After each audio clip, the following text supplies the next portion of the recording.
नमस्कार, आप देख रहे हैं अपना उत्तर प्रदेश। मैं हूं आपके साथ सचिन चौहान। अंबेडकर नगर में 706 करोड़ रुपए से की अधिक लागत वाली 194 विकास परियोजनाओं का लोकार्पण शिलान्यास हुआ है। वहीं मुख्यमंत्री योगी आदित्यनाथ ने शिरकतकार विभिन्न जन कल्याणकारी योजनाओं के लाभार्थियों को आवास की चाबी, स्वीकृति पत्र, प्रमाण पत्र और साथ ही चेक वितरित किए हैं।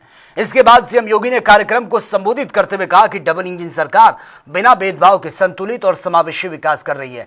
उन्होंने समाजवादी पार्टी पर विधानसभा की कार्यवाही बाधित करने का आरोप लगाते हुए कहा कि सपा को गरीबों के उत्थान में कोई रुचि नहीं है।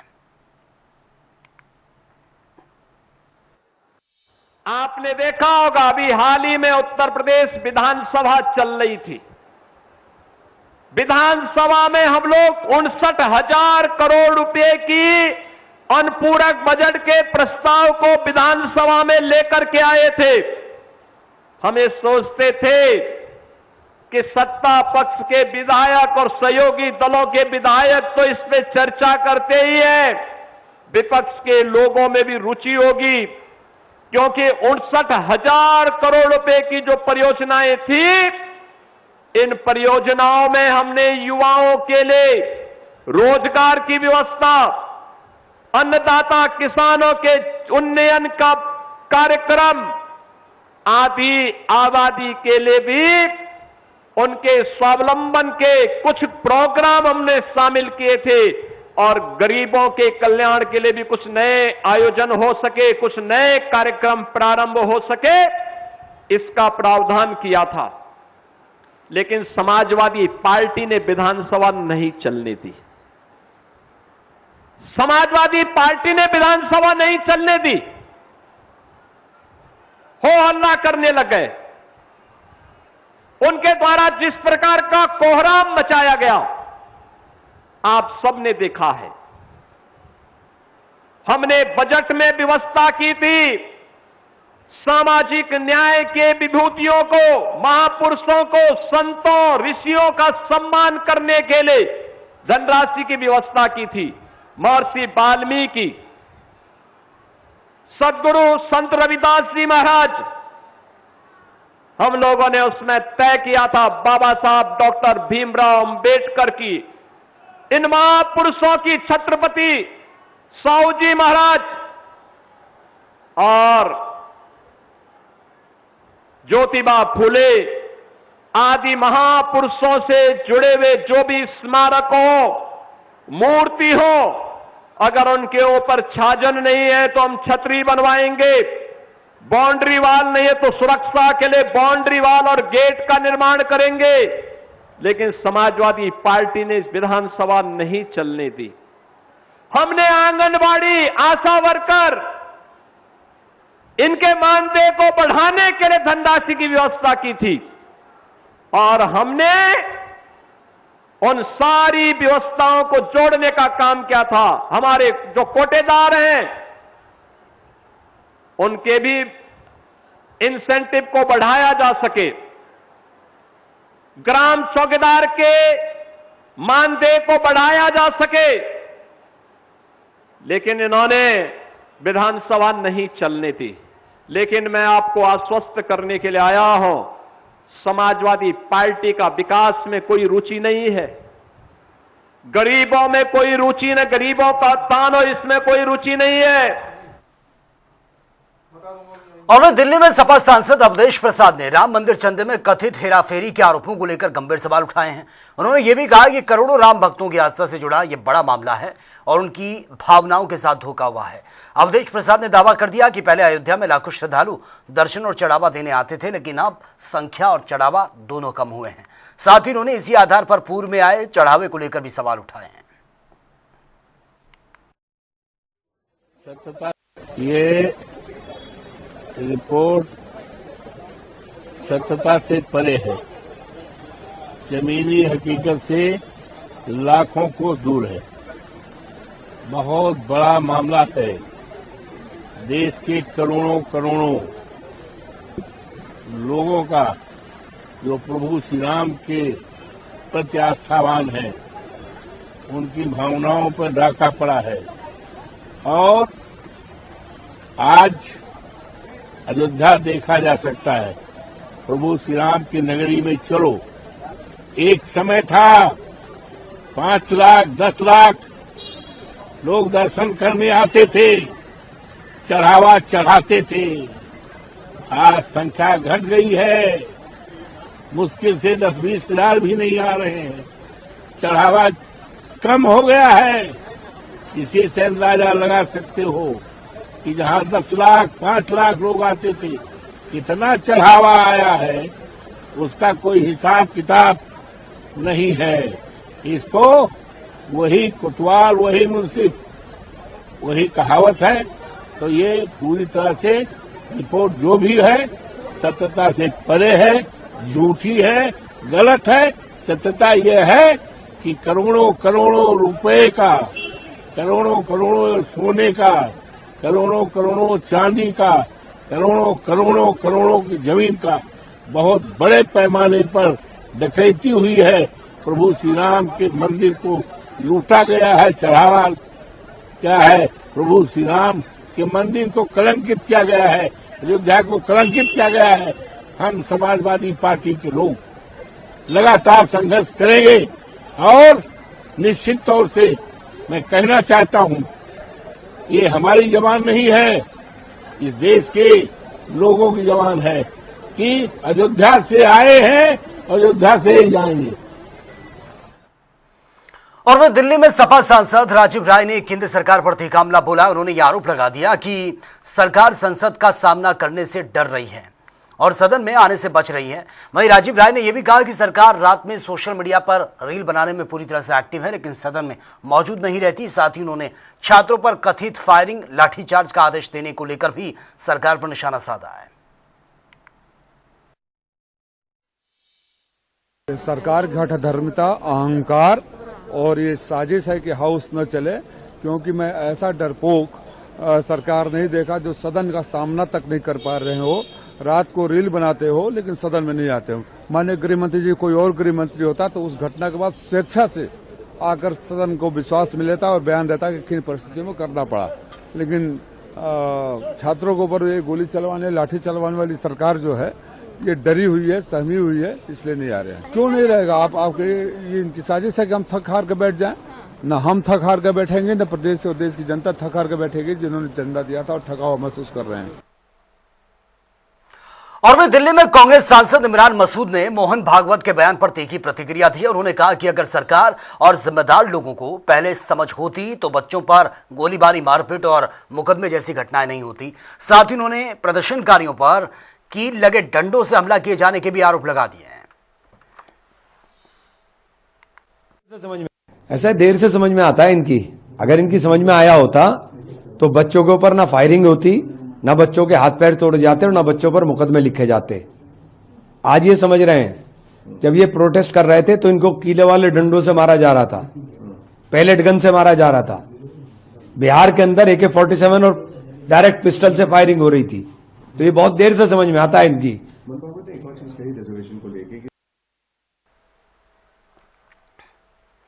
और वहीं सहारनपुर में कांवड़ यात्रा के दौरान गागलहेड़ी थाना क्षेत्र में एक कांवड़िये की अचानक से तबियत बिगड़ गई और तेज बुखार के चलते वो सड़क पर बेहोश होकर गिर गया। खबर मिलते ही कांवड़ मार्ग पर तैनात पुलिसकर्मी मौके पर पहुंचे हैं। तत्काल प्राथमिक सहायता देकर कांवड़ियों को अस्पताल में एडमिट किया गया। वहीं समय पर इलाज मिलने से अब उसकी हालत सामान्य बताई जा रही है। पुलिस की तत्परता से कांवड़िये की जान बची है, जिसके बाद भोलों ने योगी जिंदाबाद के नारे भी लगाए।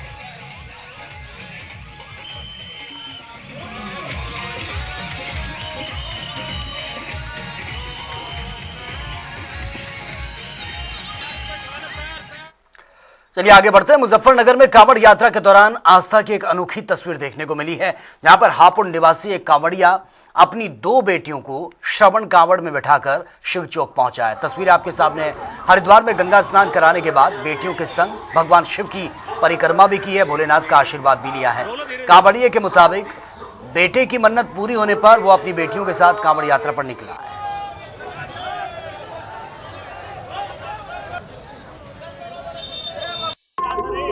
हरिद्वार हर की थोड़ी से मेरी बेटी है दोनों।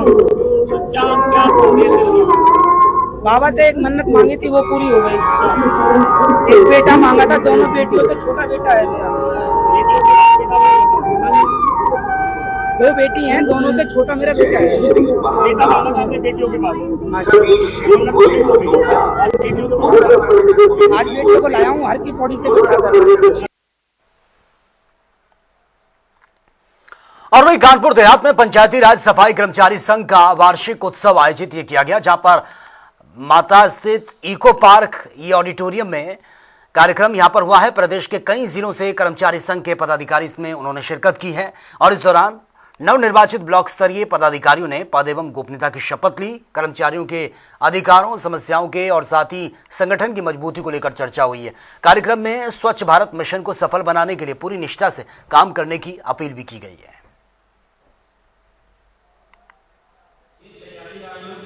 आज कानपुर देहात में उत्तर प्रदेश पंचायती राज ग्रामीण सफाई कर्मचारी संघ का नवनिर्वाचित जो पदाधिकारी हुए थे ब्लॉक के और जनपद का शपथ ग्रहण और एक समरसता एक संदेश देने का एक प्रोग्राम किया गया, जो भारत यादव जिलाध्यक्ष उनकी तरफ से। आज जनपद कानपुर देहात में वार्षिक उत्सव और निर्वाचित जनपद विकास खंड की जो कार्यकारिणी गठित हुई है उसका शपथ ग्रहण सम्मान समारोह आयोजित किया गया, जिसमें मुख्य अतिथि हमारे नियुक्त अधिकारी जिला पंचायत अधिकारी महोदय, विशिष्ट अतिथि रामेन श्रीवास्तव जी और हमारे वरिष्ठ लिपिक आदरणीय श्री शिव कुमार गुप्ता जी, श्री सुरेंद्र बहादुर कुशवाहा जी और अन्य जनपद से आए हमारे मैनपुरी जनपद से, फिरोजाबाद से, उन्नाव से चलकर हमारे साथी लोग जो आए हैं उनका स्वागत किया गया है। और कर्मचारियों की कुछ छुट मांगे और एक विशेष मांग है उपकरण की, उसके लिए आज डीपीआरओ साहब ने हम सबको आश्वस्त किया है कि इस समय कुछ ऐसी स्थिति है कि जिससे उपकरण आपको उपलब्ध नहीं हो पा रहे हैं। उसके लिए कार्य योजना में प्रत्येक ग्राम पंचायत से और राजस्व गांव से सम्मिलित करा करके आपको उपकरण उपलब्ध कराए जाएंगे। इसी विषय पर आज हम लोगों का पूरे जनपद के समस्त कर्मचारियों ने एक आयोजन किया था कि इसी माध्यम से एक दूसरे से मिलकर और सफाई का संदेश देंगे। और वहीं प्रयागराज में राहुल गांधी के प्रस्तावित कार्यक्रम को लेकर कांग्रेस ने तैयारियां पूरी होने का दावा कर दिया है। दरअसल कांग्रेस के प्रदेश प्रभारी राजेंद्र पाल गौतम ने कहा कि राहुल गांधी छात्रों और युवाओं से संवाद कर उनकी समस्याओं को समझेंगे, रोजगार और शिक्षा के मुद्दे पर शुरुआत का रास्ता वो तलाशेंगे। वहीं बीजेपी नेता सिद्धार्थ नाथ सिंह के बयान पर पलटवार करते हुए गौतम ने बीजेपी सरकार पर शिक्षा, रोजगार के मुद्दों की अनदेखी करने के भी आरोप लगा दिए और इसी के साथ ही उन्होंने प्रधानमंत्री नरेंद्र मोदी और अमेरिकी राष्ट्रपति डोनाल्ड ट्रंप को लेकर भी तीखी टिप्पणी की है। तो छात्रों के साथ संवाद करेंगे, युवाओं के साथ संवाद करेंगे, बेरोजगारी पे भी चर्चा शुरू करेंगे और छात्रों की भी ओपिनियन लेंगे। और अलग अलग जो हमारे हॉस्टल्स हैं, वंचित वर्गों के हॉस्टल्स हैं या दूसरे हॉस्टल्स हैं, वहाँ पे भी हमारे अलग अलग वर्गों के छात्र जाके संवाद कर रहे हैं, उनको आमंत्रित कर रहे हैं, रजिस्ट्रेशन करा रहे हैं। बहुत बड़ी मात्रा में रजिस्ट्रेशन हुआ है और बहुत बड़ी मात्रा में छात्र आ रहे हैं। और चूंकि हम ये मानते हैं कि छात्रों के पास भी अच्छे सुझाव होते हैं, अपने अपने मन की बात कह देने से काम नहीं चलेगा, हमें छात्रों की बात भी सुननी पड़ेगी, उनके सुझाव भी सुनने पड़ेंगे। हो सकता है देश के निर्माण में बेहतरीन सुझाव कोई छात्रों के बीच से आ जाए। तो राहुल गांधी जी छात्रों के साथ, युवाओं के साथ, बेरोजगारों के साथ संवाद करेंगे और संवाद के माध्यम से उनकी आवाज को सरकार के कानों तक पहुंचाएंगे, ताकि सरकार भी उनको केंद्र में रख के अपनी योजनाएं बनाए और बजट के अंदर उनके लिए प्रोविजन करे। चूंकि अभी तक तो बजट ऐसा बना रखा है, मतलब ये समझिए 2% से भी कम, 2 लाख करोड़ से भी कम बजट है शिक्षा का, जबकि शिक्षा के ऊपर ही केवल 3,58,000 करोड़ रुपया बच्चों के पेरेंट्स खर्च कर रहे हैं। तो ऐसी कौन सा बजट बना है भाई? बच्चों का निर्माण कहां से होगा, देश का निर्माण कहां से होगा? युवा छात्र बच्चे देश का भविष्य होते हैं और देश का भविष्य जैसा बनाएंगे, जैसे बच्चों का भविष्य बनाएंगे वैसा देश का भविष्य बनेगा। तो मुझे लगता है कि आज सरकार को छात्रों के लिए शिक्षा के ऊपर बजट बढ़ाना चाहिए। जैसा आप देख रहे हैं कि ये कार्यक्रम में व्यवधान लगातार ये सरकार राहुल जी के कार्यक्रम में डाल रही है। राहुल जी ने जो मजबूती से बात उठाई वो आम आदमी की बात, आम जनता की बात, आम छात्रों की बात उठाई उन्होंने, उससे ये सरकार घबरा गई है, परेशान है।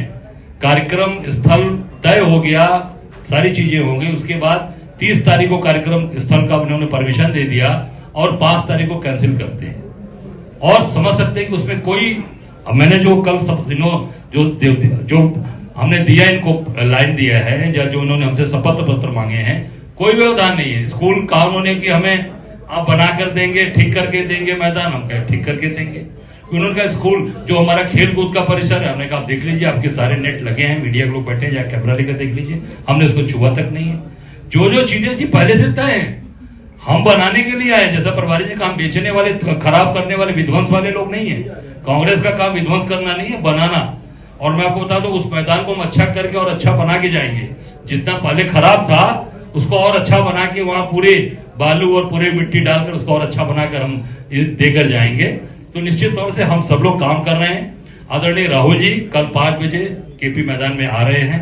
हम सभी साथी नौजवान जो छात्र छात्राएं हैं, बच्चे बच्चियां, उनसे आग्रह करेंगे कि आइए, राहुल जी को विचार को सुनिए और निश्चित तौर से जो उनकी सोच है, जिस सोच से बच्चों को आगे बढ़ाने की बात कह रहे हैं, उसमें सब लोग अपना पूरा समर्थन। और वहीं प्रयागराज में माफिया अतीक अहमद के बेटे आबान की सड़क हादसे में मौत के बाद सियासत इस पर अब गर्मा गई है। दरअसल बीजेपी विधायक सिद्धार्थ नाथ सिंह ने कहा कि किसी के बच्चे की मौत पर राजनीति नहीं होनी चाहिए, लेकिन अतीक के कर्मों का जो असर है उसके परिवार पर पड़ा है। उन्होंने ये भी कहा कि अतीक के 2 बेटों की मौत हो चुकी है और 2 बेटे इस वक्त जेल में हैं, जबकि उसकी पत्नी फरार है। वहीं सिद्धार्थ नाथ सिंह ने कहा कि माफियाओं की जिंदगी से सभी को सबक लेना चाहिए। कि किसी के बच्चे की मौत हो तो उस पर कोई राजनीति नहीं हो सकती, लेकिन एक जरूर है संदेश, और ये सभी उन लोगों के लिए है जो डॉन या माफिया बनते हैं, कि जो तुम करोगे परिवार भुगतता है। और वही कारण है कि आज अतीक के कर्मों की सजा उसका परिवार भुगत रहा है। बच्चे मर गए हैं, कोई जेल में है, बीवी भागी हुई है, तो उसका क्या है? आपके कर्मों का कारण है कि आज ऊपर से ईश्वर उस पे सजा दे रहा है और आपको चिथर बिथर कर दिया है। तो चलिए बात होगी तमाम खबरों की ताबड़तोड़ अंदाज में। अलीगढ़ में स्तनपान जागरूकता सप्ताह के तहत विशेष कार्यक्रम आयोजित किया गया। एएमयू और अजमल खान तिब्बतिया कॉलेज में माताओं को बताए गए स्तनपान के लाभ। अलीगढ़ में अधिवक्ता पर जानलेवा हमला, कार से कुचलकर हत्या की कोशिश, सीसीटीवी में कैद हुई हैं तस्वीरें, जांच कर रही है पुलिस। बहराइच के महसी में बाढ़ को लेकर प्रशासन पूरी तरह से एक्टिव है। एसडीएम ने बाढ़ प्रभावित गांव का निरीक्षण किया। तटबंधों पर 24 घंटे निगरानी के निर्देश, ग्रामीणों से सतर्क रहने की अपील। भगवा रंग में रंगा मेरठ दिल्ली हाईवे, मेरठ पहुंचा करोड़ों कांवड़ियों की आस्था का सैलाब। कांवड़ मार्गों पर सुरक्षा के पुख्ता इंतजाम, कांवड़ियों से संवाद कर अधिकारियों ने दिया फीडबैक। कन्नौज पहुंचे स्टेट ट्रांसफॉर्मेशन कमीशन के सीईओ, एएनएम सेंटर का निरीक्षण किया। 2030 तक मातृ मृत्यु दर 20 करने का लक्ष्य, धनुगाई पर सख्त कार्रवाई के निर्देश।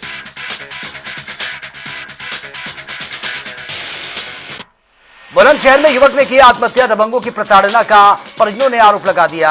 अस्पताल में डॉक्टरों ने मृत घोषित किया। पुलिस फॉरेंसिक टीम जांच में जुटी। बिजनौर के निजी अस्पताल में 7 साल की बच्ची की मौत की खबर, परिजनों ने डॉक्टर पर लगा दिए लापरवाही के आरोप। फिरोजाबाद में पुलिस और लुटेरों के बीच मुठभेड़ हुई है। मोबाइल लूटने वाले 2 बदमाश पुलिस के हत्थे चढ़े हैं। 5 लूटे गए मोबाइल, 7,000 रुपए कैश भी बरामद, जांच कर रही है पुलिस। फतेहपुर में नाली में मिला ज्ञात शव मिलने से इलाके में सनसनी, सूचना पर पहुंची है पुलिस, कर रही है मामले की जांच पड़ताल। कन्नौज में एसपी विनोद कुमार ने शुक्रवार को परेड की सलामी ली है।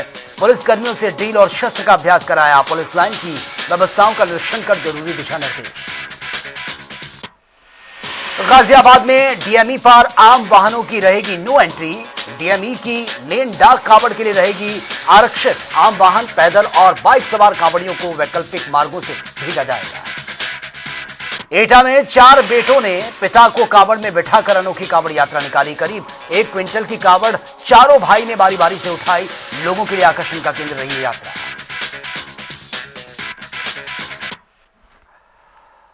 तो फिलहाल इस बुलेटिन में मेरे साथ इतना ही। तमाम खबरों के लिए आप बने रहिए जनता टीवी के साथ। नमस्कार।